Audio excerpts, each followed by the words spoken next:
Red Table for me, just all the stuff that's going on in the press.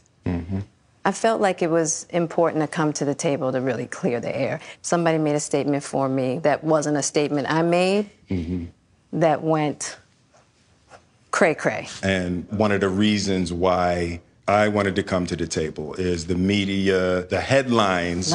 We specifically never said anything. Yes. We were purposely not saying anything. Any headline that says Jada said or Will said or the Smith said is not true. We've specifically never said anything. Right. So coming to the table was like, we just felt like it got to the point where you got to say something. Yeah, and to stop that cycle. Yeah. You know, there's people's feelings involved. Right. Right. You know, and at the end of the day, I don't like how all of this came to be. That doesn't matter. It's all love, honestly. And I would usually not, you know, that would be something I wouldn't comment on at all. Yeah. You know, and I feel like it's a situation that I consider private. You just feel like it ain't really nobody's business. Yeah. But now Black Twitter has claimed it as their business. But, you know, I feel like it's healing that needs to happen. And I know there's a lot of stuff going on in the world right now. Yeah. Even though this is minuscule, I do feel like it's these kinds of things that create the world that we're in. And the idea of not communicating, not talking about it, not clearing the air, and just being as transparent. Just being transparent. And I'm here with you. Yeah, I thank you for that, because you've been on a hell of a journey with me. So that's what we're going to start with, is that this is a very personal journey that became very public. Yes, absolutely. For whatever reason. So what happened, Jada? Okay, so let's start with, I guess about 4.5 years ago. Yeah. I think it was about 4 years ago. Started a friendship with August. And we actually became really, really good friends. And it all started with him just needing some help. You know, me wanting to help his health, his mental state. Because for me, that was the thing when Aug first came around, he was really sick. He was really sick, yeah. And the outpouring for him from our family was initially about his health. Yeah. And I mean, we found all those different resources, you know, to help pull him through. And from there, you know, you and I were going through a very difficult time. Yeah. And we decided... I was done with your ass. Yeah, you kicked me to the curb. I was done with you. Yeah.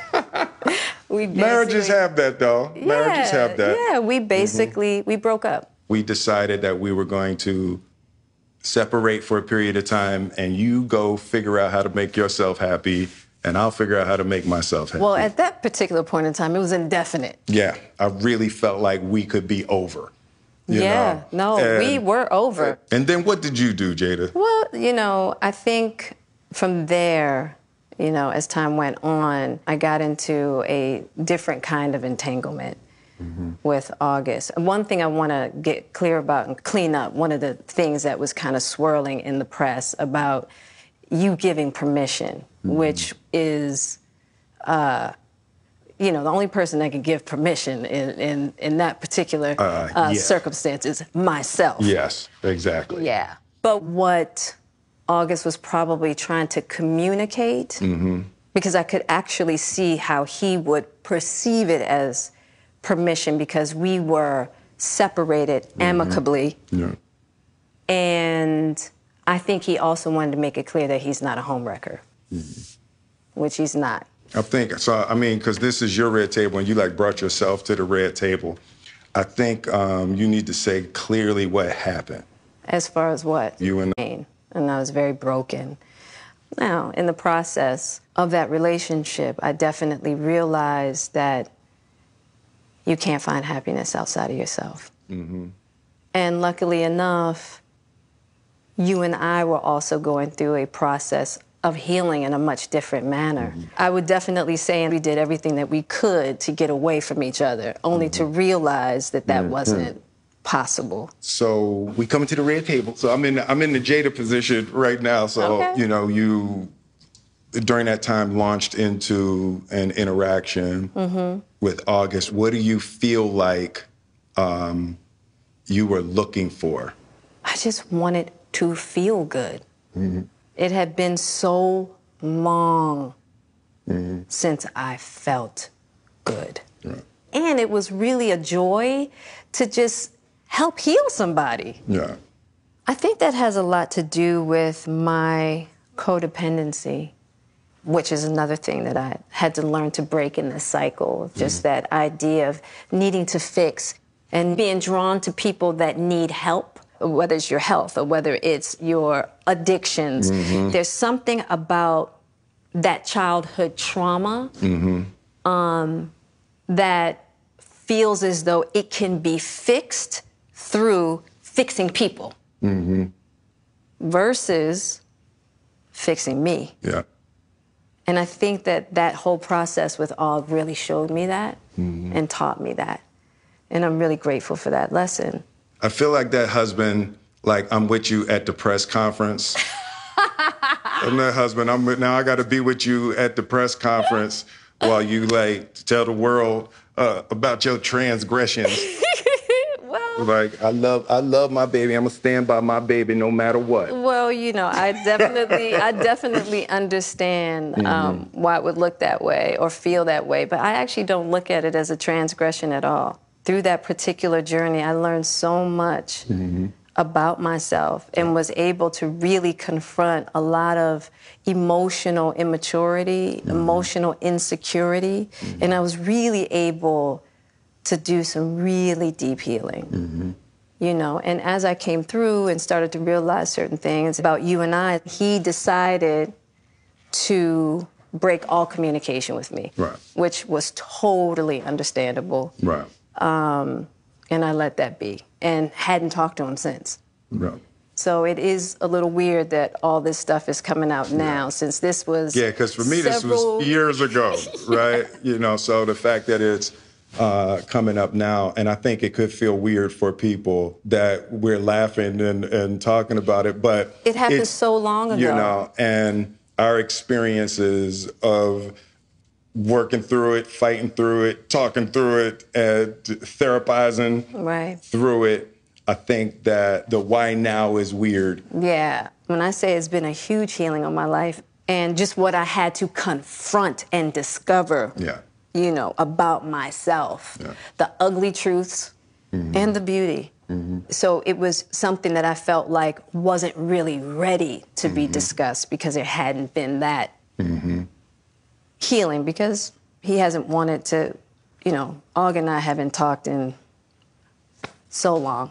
You know what I mean? So I don't know. This all seemed very strange, you know. But I'm grateful for the journey that you and I have had together. Because I feel like there are a lot of couples that go through those periods. Yeah. And a lot of couples that have to separate and think it's over. And, you know, the one thing I'll say about you and I is that there's never been secrets. Right.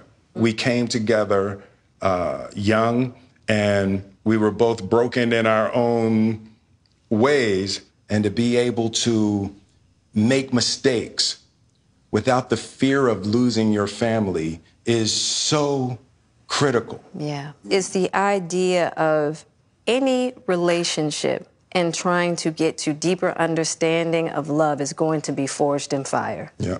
There's no way around it. Yeah. And I think that one of the things that I'm deeply grateful in this whole process between you and I is that we have really gotten to that new place of unconditional love. Because I wasn't sure I was ever going to speak to you again. I know. Yeah, like the fact that I'm speaking to you again is a miracle. I would agree.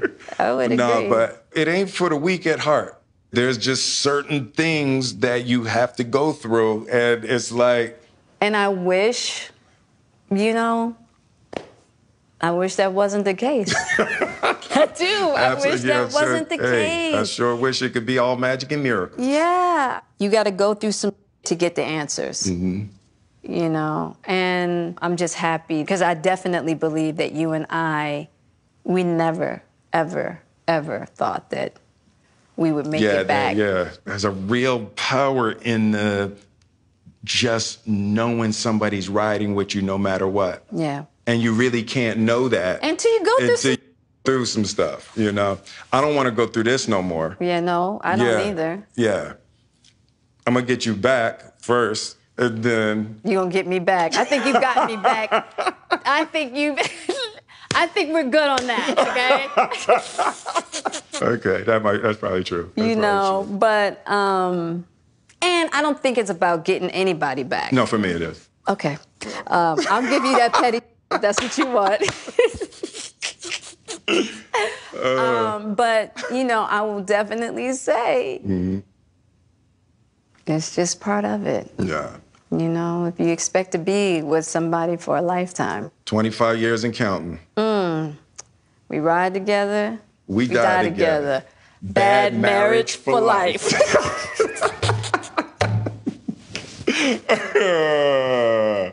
That's terrible. It's the truth. It's the truth.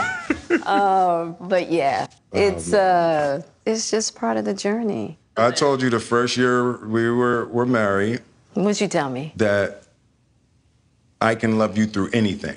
And I didn't believe you. Yeah. If somebody looked through a crystal ball and said, this, and this is going to happen, I'd be like, no way. Yeah. You thought I was that I didn't have the girth that it was going to take to ride with you through. Yeah. I didn't know if you would be willing to find the deep capacity to love me. Yeah.